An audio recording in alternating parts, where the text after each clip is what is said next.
बिना ना कहते ताकत से बुझाता है अथी चलानी में देखत दिया मिलन सजनी के सजना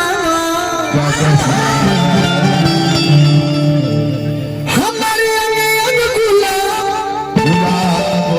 भावदेव में खाली नचे कि नहीं खे भावदेव गुलाब नियम करेगा हमार कोनो भी रात भर गीत होला टुन टुन भैया हीरो तो बहुत पहले बने लेदार है गुलाब लेदार है अनिल भैया तो कोनो ना कोनो गीत में मतलब जरूर मिल जाए भाई तो गीत के मतलब के अनुसार भाव दे गीत तो भाव ना दे तो फिर गाना गाल बेकार हो जाए सही श्रोता ताली बजा रहे सुहाग रात के बाद बतिया जाता चलने में ससुर को मुंह देखत हमारी अंगन गुलाब नियम खिलाल बदना सोनी सोनी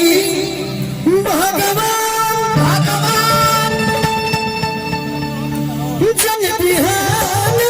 खेती जान ले कि हम ही तोर पियवा है हम ही बोलबुआ है जेकरा से बियाह होके बड़ी गदगद बाड़ी सोनी सोनी भगवान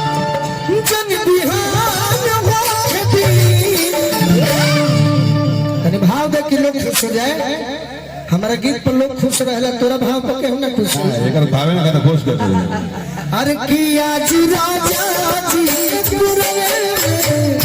चल हो खेती आज राजा जी के गुरवे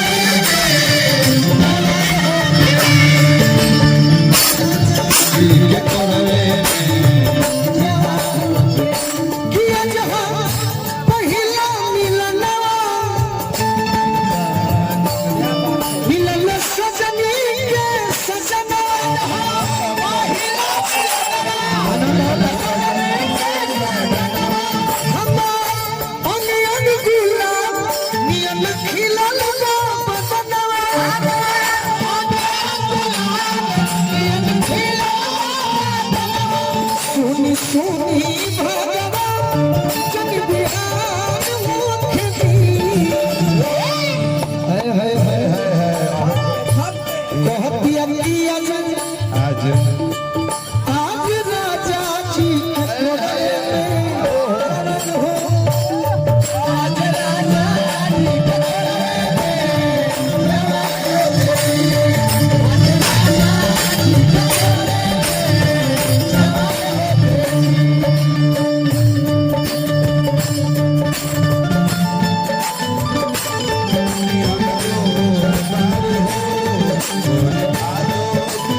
लड़की कहते कि प्रभु जी गोलू राजा से मिल के खुश तो नहीं थी बाकी केकरा से मिल के खुश भी आई हो छेदी से बिट्टू भैया नाम भुला लिखनो अध्यक्ष साहब मणि सिंह जी के ओर से इहे मतलब है गाँव के प्रोग्राम करा दी हनी विदाई दी हनी से प्रोग्राम ना जाए देखा था विदाई कलाकार के जब तक रुपया मिलत रही विदाई मिलो जाए रुपया ना मिले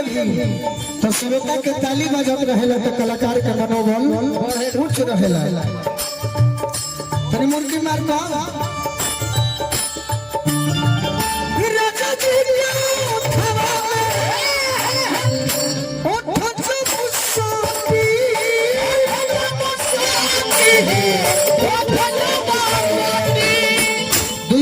से जोगिंदर भैया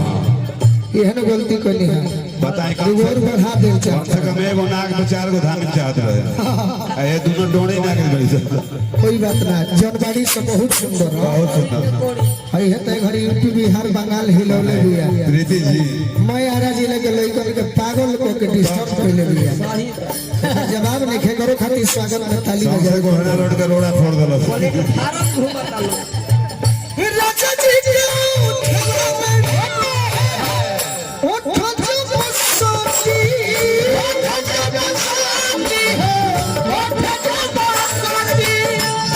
भूख भूख मरी हमारा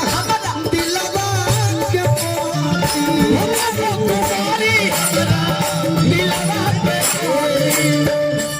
किरण भर लोग के दरिया में गसा गसा गसा धसा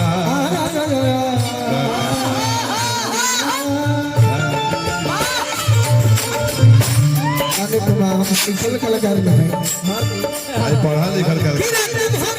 लोग के